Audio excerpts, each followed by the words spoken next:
네, 오늘 읽어볼 하나님 말씀은 디모데 전서가 아니고 디도스입니다. 오타가 있었네요. 디도서 3장 5절에서 7절까지입니다. 신약성경 349페이지 디도서 3장 5절에서 7절까지가 되겠습니다. 네, 디도서 3장 5절 네, 349페이지 우리 찾으신 줄 알고 함께 합독해 보도록 하겠습니다. 시작. 우리를 구원하시되 우리가 행한 바 의로운 행위로 말미암지 아니하고 오직 그의 긍휼하심을 따라 중생의 씻음과 성령을 새롭게 하심으로 하셨나니 우리 구주 예수 그리스도로 말미암아 우리에게 그 성령을 풍성히 부어주사 우리로 그의 은혜를 힘입어 무력하심을 얻어 영생의 소망을 따라 상속자가 되게 하려 하십니다. 아멘. 네, 오늘 우리가 오늘 하나님 말씀은 지난 주일과 동일하게 은혜의 복음에 관한 말씀이 되겠습니다. 오늘 제목은 다 같이 한번 읽어볼까요? 시작. 행위로 말미암지 않고. 네. 그래서 우리가 은혜로 믿음으로 공부한다라는 말씀을 많이 하고 또 우리가 에베소에서는 우리가 그 은혜를 인하여 행위로 말미암지 않고 그러한 말씀이 나옵니다. 그래서 이 디도서에도 정확하게 오늘 읽은 말씀처럼 5절 우리를 구원하시되 우리가 행한 바 의로운 행위로 말미암지 않고 오직 그의 긍휼하심을 따라 중생의 씻음과 성령의 새롭게 하심으로 하셨다라고 말씀하고 있습니다. 그래서 우리는 우리의 구원의 반석이 되시는 예수 그리스도의 복음을 마음에 경고하게 될 때 우리는 은혜에 강해진다는 겁니다. 그래서 디모데에서도 사도 바울이 디모데에게 디모데야 네가 남자답게 강건하여 라고 말씀도 있고 내가 은혜 속에서 강해져라 라고 말하고 있습니다. 그래서 우리가 행위에 매이면 내가 할 때는 기쁜데 안 할 때는 찝찝하고 그런 하나님과 우리 사이가 종과 주인의 관계가 될 수밖에 없거든요. 종은 아들이 아니기 때문에 늘 주인의 말씀에 순종하고 충성하지만은 그 관계가 아버지와 아들이 아니라는 겁니다. 그래서 절대 순종하고 열심히 하지만은 기업은 자기 것이 안 돼요.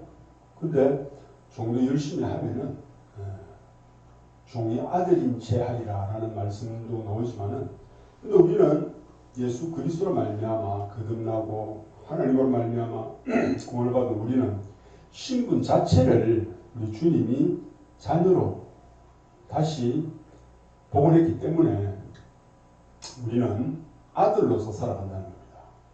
그래서 아들은 좀 못해도 아직 온전하지 않냐고 자살하지 않았기 때문에 아버지와의 관계가 그 속에서 흔들림이 없습니다. 근데 종과 주인은 아들은 다르다는 거죠. 종은 첫 번째 예를 들면 우리가 고아라고 말할 수 있지 않습니까?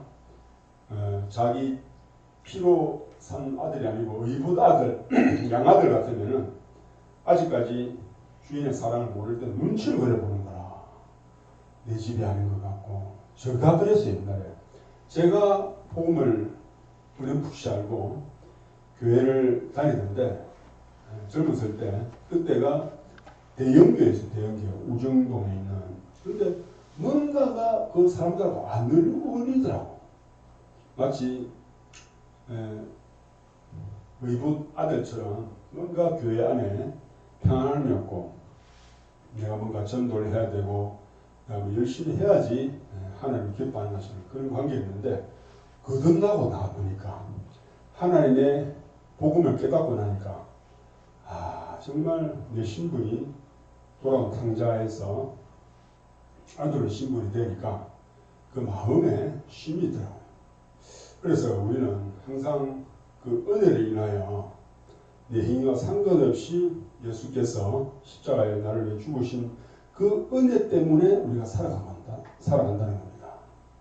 그리고 저도 전번에 우리가 아는 예언 집회에도 많이 가봤거든요. 근데 그 목사님이 저를 보더만은, 물론 덩치가 옛날부터 컸는데, 우리 목사님은 미운 오리 새끼처럼 살았다는 거예요.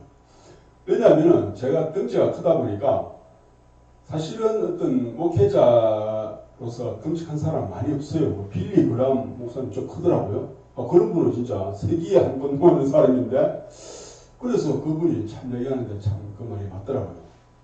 왜냐하면 미운 오리 새끼는 미움을 많이 받거든요. 그래서 저도 살아온 옛날 교회나 성교회나 또 여러 가지 과거를 받아보면은 저도 눈에 푹 띄지만은 또 사람이 그렇게 미움을 받았지 않겠나 이런 마음이 들어지고, 어쨌든 그 목사님이 다 끝나고 나서 이제는 그 연단이 좀 됐다 그러면서 이제 우리 사를 바꾸고 그래서 좋은 말 하시더라고. 물론 그때는. 그래서 아멘 했죠. 근데 그것처럼 저도 이 하나님 앞에 정말 많은 또 연단을 겪고, 그래서 오늘 아까 차를 대고 오면서 어떤 마음이 들었냐면은 야곱이 그래 생각나더라고요. 어제도 이제 제가 그 인터코업이라는 목회자 수련회 비엔스쿨에서 간증을 제가 했습니다. 그래서 간증을 하면서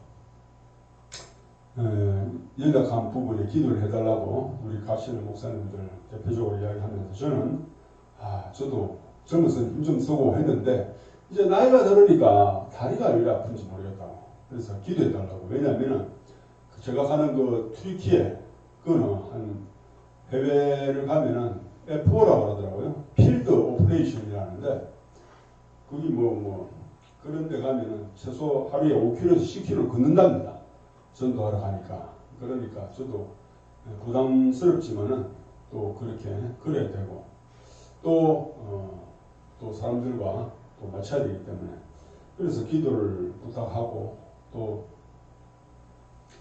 그러한 그래 다리가 아플 때마다 한 번씩 야곱이 생각난다고 그랬어요. 야곱이 바로 왕의 앞에 가서 하는 말이 내가 내 조상의 연수에는 미치지 못하지만 험악한 세월을 보냈나이다 라고 했거든요. 그래서 저도 계속해서 그 야곱의 삶을 이렇게 투영이 되더라고요.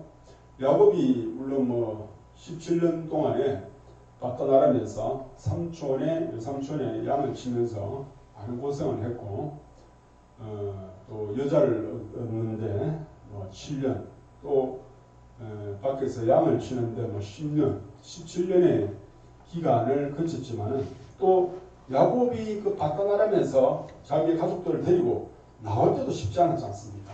오죽했으면 야반도주를 했겠어요. 야반도주. 근데 또 그거를 그 외삼촌이 알고 그 밤에 잡으러 또 온 거야.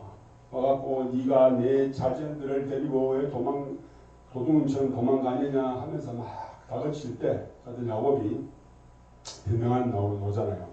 내가 삼촌을 위하여 정말 물을 주고 지킨 것으로 보상하고 17년 동안 했습니다. 하나님께서 그 꿈에 나타나셔서 야곱을 해하지 말라고 했지 않습니까? 라고 해서 결국은 야곱이 그 하나님의 베델이라는 가나안 땅으로 돌아오게 된 것처럼 우리의 삶은 진짜 야곱의 삶입니다.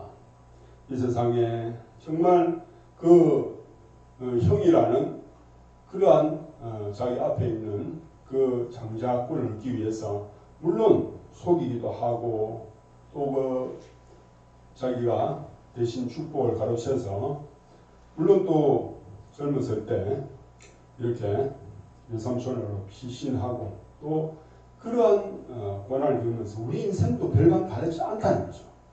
우리가 하나님의 길을 행할 때도 그러한 수많은 오해도 받게 되고 또 그때마다 하나님의 도우심을 경험하고 또 그 삼촌의 칼을 태우고 나니까 이제 에스의 두려움 있죠.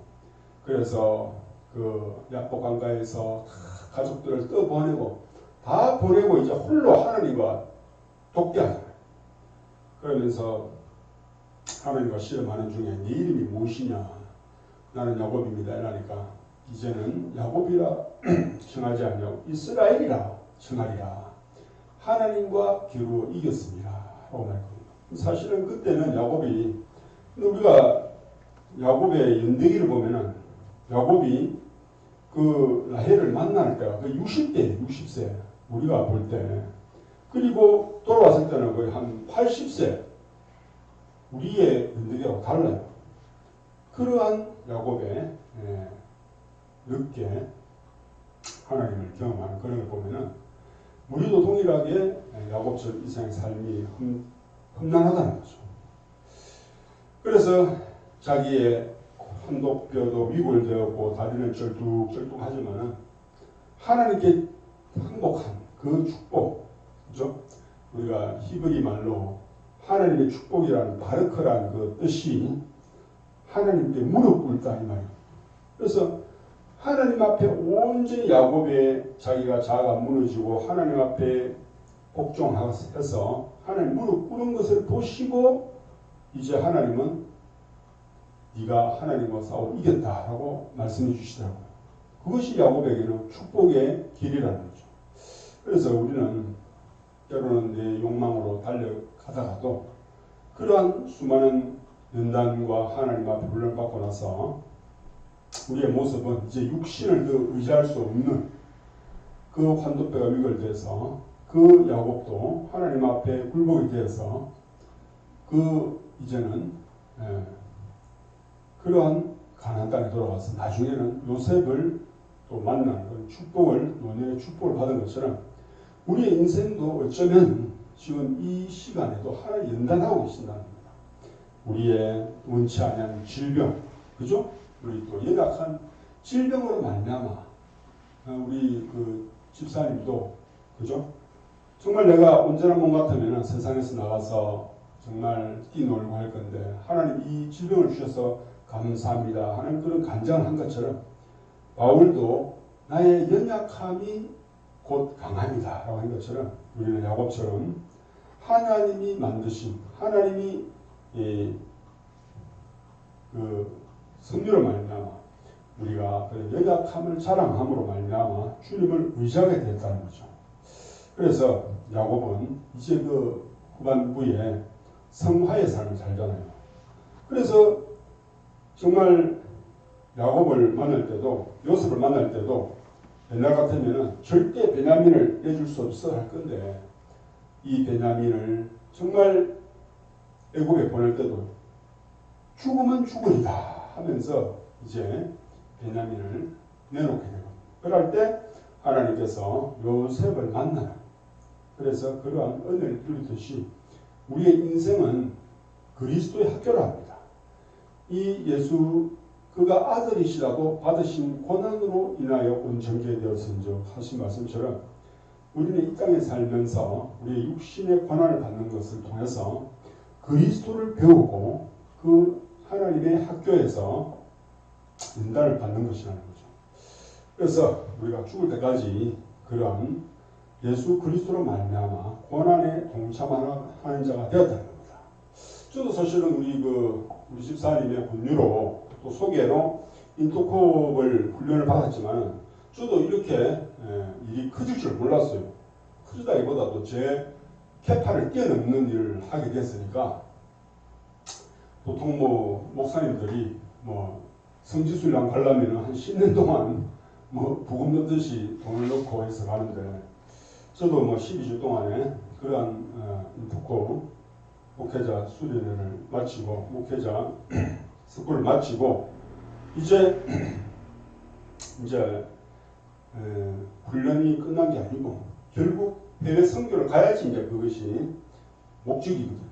그래서 우리 집사님은 우즈베키스탄도 가고 아시아도 여러 번 갔다 왔는데 저도 이제 마음에는 부담 없이 너 동남아나 가고 우리 같이 갔던 목사님이 캄보디아 선교를 했으니까 같이 가자. 그럽시다 했는데 이번에는 이제 샬롬 예루살렘으로 말미암아 딴 데 해외 선교관이 다 막혔다는 거예요. 그래서 정말 처음에는 부담스럽더라고요. 근데 또 뭐 개중의 소리가 미얀마에 또 문이 열렸다. 그럼 미얀마 갑시다. 또 이래 바꿨거든요. 근데 또 지난주 토요일에 가니까 또 그게 막혔대. 왜냐면은 예루살렘 가는 사람이 많이 없어 그런지. 그래서 문이 닫혀버린 거야. 할 수 없이 이제 정말 믿음도 없고 재정도 없고 정말 그런 자인데, 그래서 이제 하나님을 믿는 믿음으로 가겠습니다 하고 이제 하니까 또 길이 열려서 그러한 이제 또 그것도 예루살렘만 가는 게 아니라 터키로 들렀다가 한 16일 걸려요. 16일. 근데 우리가 지금 뭐 전쟁이 끝나지 않은데 사실은 딴 데로 가면 돈이 더 많이 비싸요. 왜냐하면 항공료도 비싸잖아요. 근데 이제 인터콥에서는 오랫동안 그런 일을 하다 보니까 현지에 이렇게 선교사님들이 이렇게 숙식하고 결론적으로 거의 뭐 비행기 값이에요. 그래서 그렇게 이제 하나님 길을 여시니까 제 마음에도 우리 또 그 본부장님 이 맨친에 갔던 선교지가 또 튀르키예입니다. 터키 그때는. 그래서 그 마지막 날 그 본부장님의 간증을 하는 시간을 들었어요. 그래서 어떻게 내가 근데 그분은 저도 뭐 상세히 이번에 들었는데 우리가 대학교에 그 선교단체가 많이 있습니다. CCC가 있고 IBF, SFC가 있거든요. 근데 그분은 대학교 서울 외대를 갔답니다. 서울 외국어 대학교 갔는데 군대를 갔다 와서 이제 갔는데 IVF 국제 이런 선교 단체입니다. 그래 갔는데 그 술을 좋아해갖고 그때는 그래 술을 좋아해갖고 그 전도한 친구가 자꾸 뭐 가자 해갖고 자기가 술 사주면 간다 했는데 한 3번 공짜로 넘었답니다. 근데 여름에 가자 해서 할 수 없이 갔는데 그래서 막 처음에는 막 성경 공부할 때 막 말도 안 되는 질문하고 했는데 분위기를 깨뜨리고 했는데 하나님이 그 밤에 마음을 바꿔갖고 그래서 이제 성경 공부를 하면서 예수님을 영접하게 되었고 그래서 그런 참 간증을 하시더라고요. 그래서 우리나라 최초로 그때 당시 여권이 만들어지는 시기였는데 정말 기적적으로 하나님이 길을 열으셔갖고 터키 대통령이 우리나라에 온 그 일로 말미암아 그 장관을 만나게 돼서 특별 비자를 이제 그 선교사님에게 줘서 우리나라 사람으로 최초의 이슬람 문화 지역인 터키에 가서 선교사로 일하면서 어느 날 뭐 신문에 대문짝하게 자기 이름이 나왔더라는 거죠. 한국에서 온 예수 믿는 사람이 그 이슬람 청년들을 독살하고 독살한다는 말이 진짜 죽이려는 게 아니고 정신적으로 기독교 개종하는 게 자기들 독살이니까. 그래서 정말 신문에 떠들썩이 나가고 조마조마했는데 극적으로 또 하나님께서 재판관을 바꿔갖고 무죄를 받아갖고 이제 다시 이제 우리나라에 오게 되어갖고 그때 이후에 이제 인터콥을 만졌답니다. 그래서 그런 일을 간증을 하는 걸 보면서 저도 사실은 대학교 때 이제 CCC를 다녔는데 뭣도 모르고 다녔죠. 다 똑같지는 않지만 어쨌든 그러한 하나님께서 야곱처럼 또 우리를 인생에 있어서 그 연단 과정을 거쳐서 이번에 또 그 선교사님 같은 터키 저는 왜냐하면 또 의미가 있는 게 기도달라고 한 게 뭐냐면 지금 그 선교사님은 하나님께 받은 말씀이 이 천국 복음이 모든 민족에게 전거되기 위하여 온 세상에 전파되리니 그제야 끝이 오리라 라는 그 말씀을 하나님께 받아서 지금 전 세계에 530개에 되는 전 세계 지구에서 상반기 하반기 훈련을 받고 또 해외로 미전도 종주국에 전 세대에 걸쳐서 선교사를 보내는 그런 일을 하고 계신다 아닙니까? 근데 저는 이제 그 말씀도 있지만 저는 이제 교회에 관한 말씀을 받았다는 겁니다. 그게 뭐냐면은 라오디게아 교회에 관한 말씀을 제가 받았어요. 대학교 때. 그 말씀을 품고 일곱 교회 신학도 연구하고, 그런데 이제 우리 선교사님은 이제 성교에 관한 말씀이 하나님께 끝에 가는 말씀이거든요. 예수님이 오시는 마지막 말씀 중에 여러 가지가 있습니다. 처치의 기근과 지진이 일어나고 666이 나타나고 하는 이런 성경에 보면 적그리스도 나타난다는 말씀부터 있지만은 교회에 관한 마지막 말씀은 라오디게아에 관한 말씀이라는 거죠. 라오디게아 교회가 이제까지 그 일곱 교회가 사실 터키에 유족으로 있습니다. 유족이 그 성터가 무너진 그 골조만 남은 그러한 그 교회가 있는데, 그것이 이제 성경에 나와서 이제 있는 것처럼 그것이 이제 그 성터는 이제 그 모습이지만은 에베소부터 예수님 오시까지 라오디게아 교회의 시대가 흘러왔다는 겁니다. 그래서 뭐 그것이 지금 1900년부터 예를 들면 라오디게아 교회 시대라면은, 아니면은 1950, 60년부터 라오디게아 시대라면은 그 교회의 정상은 뭐냐면 교회가 미지근하게 된다는 거죠. 네, 물질적으로 팽창해지고, 그래서 다시 한번 부흥이 필요한 그러한 교회가 되기 때문에 그러한 교회를 깨우는 말씀이 마지막 교회에 관한 말씀 중에 하나가 라오디게아 교회 말씀입니다. 그래서 예수님께서는 그 교회를 책망하시고 일으키 세울 때 아멘이시오 충성되고 참된 증인이시오 하면서 그 말씀을 시작하는데, 그 말씀을 제가 마음에 오랫동안 거의 40년 정도 품으면서 이 목회자의 길로 들어왔는데, 그래서 하나님께서는 우리에게 각각 은사와 달란트를 주시기 때문에 사람마다 하나님이 할 일이 다 있다는 거예요. 그래서 저는 이제 이번에 그 튀르키예에 가서 옛날의 유적을 돌아보는 건 아니지만은 그러한 그 교회를 하나님께서 다시 회개케 하시고, 또 그 일곱 교회를 지탱했던 나라가 다 있어요. 20년 동안에. 예를 들면은 에베소 교회는 아까 말한 튀르키예에 있었고, 이제 이제 시대적으로 말을 그렇다면 에베소 서머나는 이제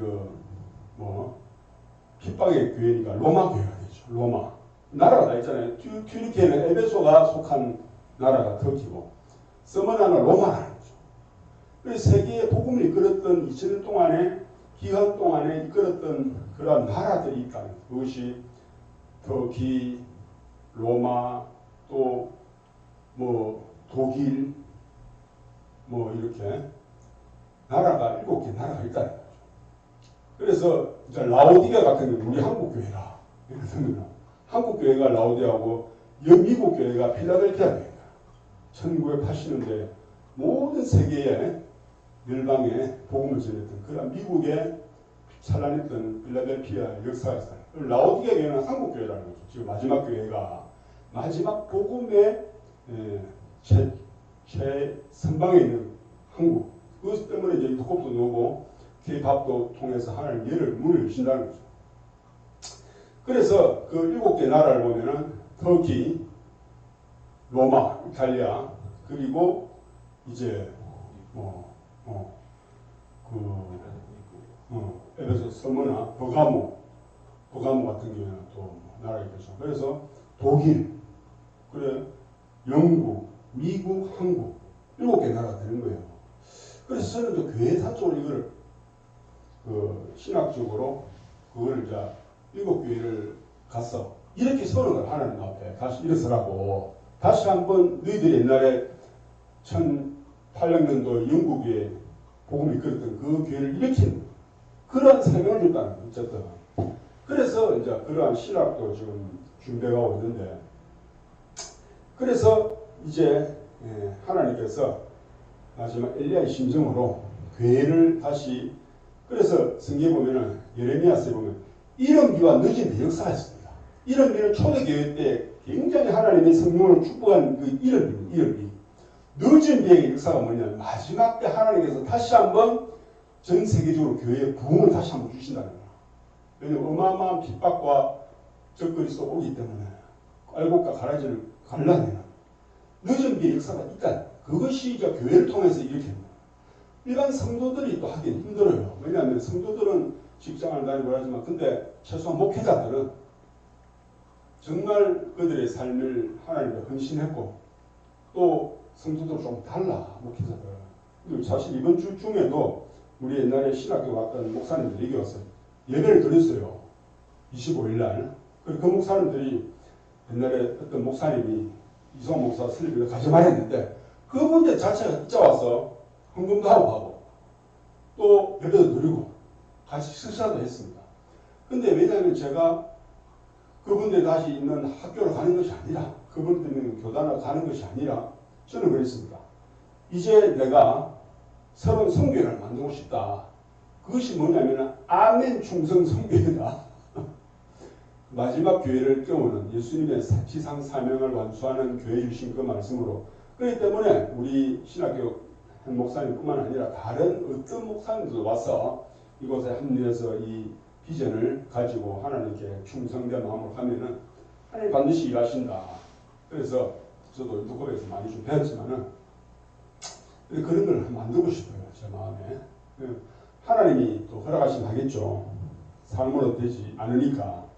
그래서 어쨌든 그러한 성교적 사명, 비전적 소망을 저가 인터뷰에서 많이 배우듯이 그래서 사실은 그때 이제 12명의 우리 수료식을 하고 나서 이제 또 인터뷰에서 북인도 선교사님을 보내왔어요.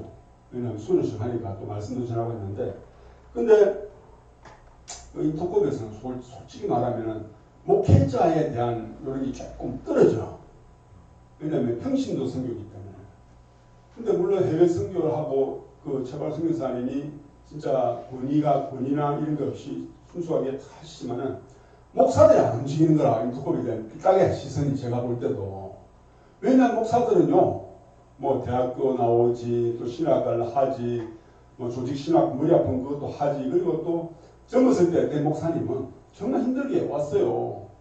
정말 지하에 물질질 생겼듯이 해갖고 가족들을 평생 그렇게 뭐 김상환 목사님 대표적인 목사님 아닙니까? 우리 한국의 명성교회 그분이 지하에서 맨 처음에 목회를 했는데 서울에서 그 장마가 치는 하늘에 뚫리듯이 물이 줄줄 스며지는데 자기 등으로 맞으면서 하나님 정말 내가 이 교회를 이렇게 안고 그렇기 때문에 지금 이제 그 명성교회가 물론 옛날에 그런 어려움 겪었지만 그런 목회자로서는 모든 인생을 처음부터 신학교 가고 물론 다는 아닙니다. 목사님들도.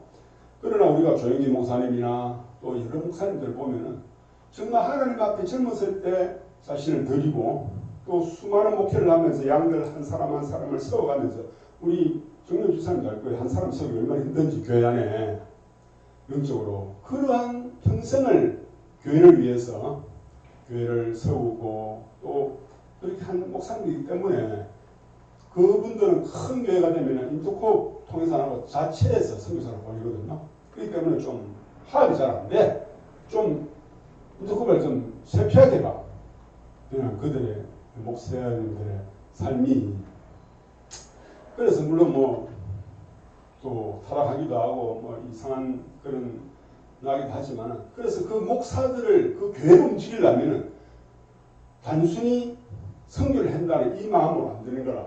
이 강력한 라오디게아에 하신 하나님 예수의 말씀 아니시오 충성 그러한 말씀을 끼우지 않는 거야. 안 움직이는 거라 교회가 도움이 안 와요.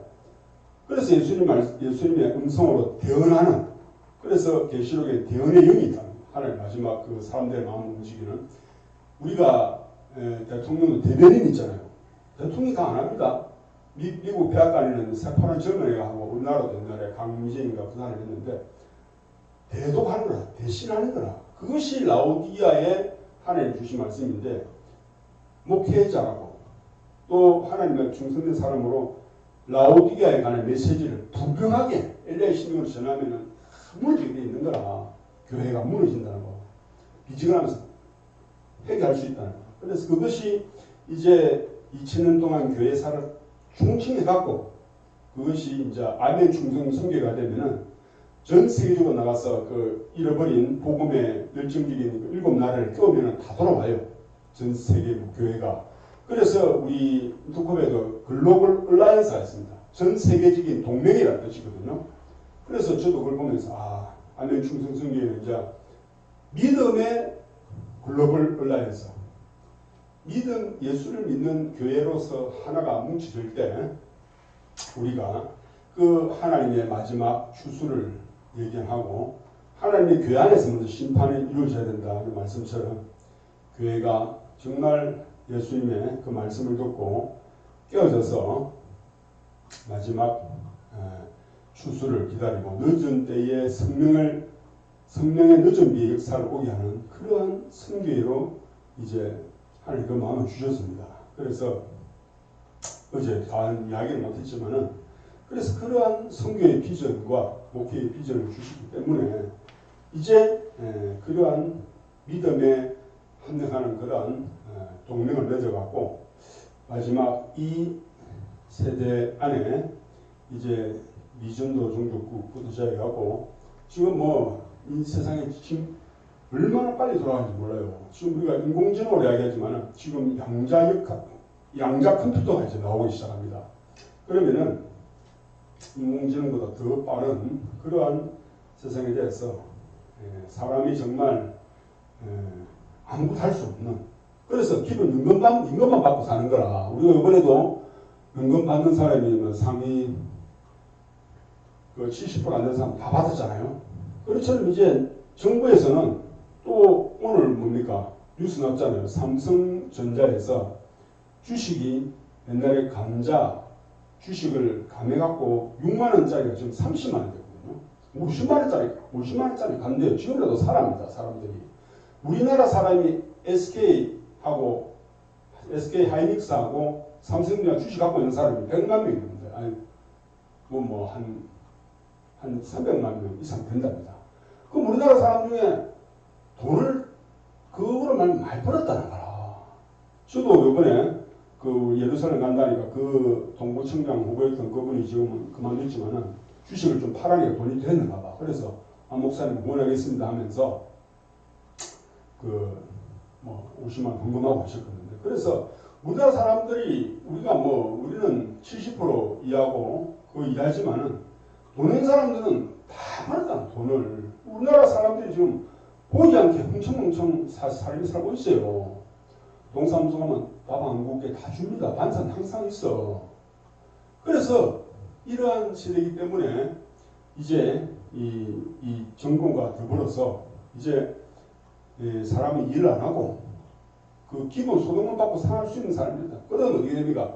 이 세상의 정부나 체제에 순종 안 하면 돈을 못 받으니까 얼마나 아쉽겠습니까? 그때 이제 666 짐승의 표를 받게 돼 있다는 거야. 그거 안 받으면 복지병이 걸려서 일을 안 하고 일할 것도 없어. 그러면은 당장 내가 나라에서 이제 한 달에 200만 원씩 내 계좌에 준다는 거 일 안 해도. 근데 단지 그걸 받으려면은 짐승의 표를 받아라. 이거 안 받을 사람 누가 있을까? 이런 세상이 타고오잖아. 그럼 오직 계시록을 알고 믿는 사람만이 이 표를 받은 자 외에 매매를 못하게 한다 했기 때문에, 근데 계시록이 이 표를 받은 자는 생명책에 들어가지 못한다 그래요. 그래서 이제 우리는 마지막 믿음의 결단을 내려야 돼요. 믿음으로 살 것이냐, 세상의 정부가 주는 돈으로 살 것이냐. 그걸 받으면, 표를 받으면 충분 못 가. 이러한 최종적인 관문으로 들어가고 있다는 거죠, 우리가. 그래서 교회에서도 이런 예언자의 말씀을 풀어서 성도들에게 설명해 줘야 되는데, 교회가 안 합니다. 부담스러워하니까. 교회 안에서는 이념, 정치 이야기 또 원하잖아요. 그래서 우리가 이러한 세상의 예언을 알고 앞으로 다가올 세상을 알 때 교회는 정말 이제는 예수 믿는 사람은 안 받아야 됩니다. 예, 계시록에 나와 있으니까. 근데 세상은 그걸 못 받으면 뭡니까? 매매도 못해, 물 한 병 살 수 없는 그런 시대가 온다는 겁니다. 그때 과연 우리가 믿음 편에 설 것이냐, 아니면은 세상과 타협해서 세상에게 속할 것이냐를 결단해야 됩니다. 그래서 우리가 이제까지 예수를 좀 온화하게 믿었다면 이제는 생명을 걸고 믿는 믿음을 가진 자가 됩니다. 그래서 나는 어린 양을 따르리 온 힘 다해 생명 다해 하는 그 찬송이 우리 독업에 가면은 청년들이 부르는데 그 찬송이 사실은 로마 시대 때 자기 목숨을 내놓고 주를 믿었던 성도들이 콜로세움이나 카타콤에서 단지 예수 믿는 믿음 때문에 죽음을 선택했던 그러한 자들의 찬송이거든요. 그러한 찬송을 부른 자만이 어린 양을 쫓아가는 거라. 그러한 시대가 오니까 우리가 세상에 주는 미지근함과 부양을 쫓아가는 것이 아니라 내 온 힘과 생명을 다해 믿는 믿음이 필요할 때 온다는 거야. 그러면 그때 이 하나님의 말씀을 훈련을 안 받으면 가능하게 돼 있어요. 왜? 자식을 위해서 부모가 자식이 젖먹이가 젖을 달라고 물을 달라고 양식을 달라고 하면은 자기가 먹고 살기가 아니라 자식을 위해서 우리는 그 어머니들은 표를 받는다는 거죠. 그래서 그때 수많은 사람들이 순교를 하고 목배임을 당한다는 그런 말씀이 있기 때문에 우리는 이제 코로나보다도 10배, 100배 강한 그러한 세상이 올 것이라고 성경은 이야기하고 있다. 그래서 우리가 이 행위로 말미암지 않고 구원 받았지만은 사실은 그 믿음의 결국은 내 마음이 내 행함으로 오게 된다는 겁니다. 우리가 처음 믿음은 예수님이 다 하신 온전한 믿음으로 말면 되지만은 이제 그것이 내가 이제 어린아이가 아니라 오랫동안 믿은 결과 내가 예수님 말씀에 순종하는 마치 아브라함이 자식 이삭을 드리듯이 행함으로 말미암아 구원을 받는 그러한 행함을 보일 때가 온다는 겁니다. 그래서 우리 입으로는 예수 믿는다 하지만은 행위로는 저 그리스도 표받아먹는 거 믿는 게 아니잖아. 아니라는 거예요. 그래서 계시록에는 내가 내 행위를 아노니 라고 말했던 거예요. 그러한 행함으로 말미암아 우리가 믿음의 결과를 볼 수가 있다. 그래서 오늘 행위로 말미암지 않고 행함으로 구원받는 그런 우리가 믿음의 동절의 양면처럼 믿음으로 구원받지만은 뒷면은 행함으로 우리의 믿음이 드러난다는 겁니다. 그래서 우리가 그러한 구원파의 복음처럼 모든 것이 은혜가 아니고 우리가 구원받은 이후에 예수 그리스도의 삶으로 믿음으로 살면은 반드시 우리의 행함으로 믿음을 드러내는 그러한 믿음을 가진 자가 된다고 성경은 말하고 있다는 겁니다. 그래서 오늘 우리가 믿음의 결단한 시간이 점점 다가오고 있습니다. 그래서 우리는 하나님 앞에 오래 믿었던, 깊게 믿었던 하나님께서 보여주신 이 그리스도의 학교에서 우리가 연단을 통해서 그리스도의 믿음을 우리가 연단받고 또 야곱처럼 정말 그리스도 안에서 그러한 믿음으로 사는 자는 핍박을 받고 어려움을 당하게 되어 있다는 겁니다. 그래서 우리는 오늘도 그러한 결단을 통해서 주님 앞에 우리는 구원은 은혜로 받지만은 우리의 행함으로 결국 드러난다는 것을 아시고 우리의 삶에서 주님을 의지해서 모든 삶에 승리하시는 그러한 하나님의 자녀가 되기를 주님으로 축원드립니다. 찬송가 254장 부르겠습니다.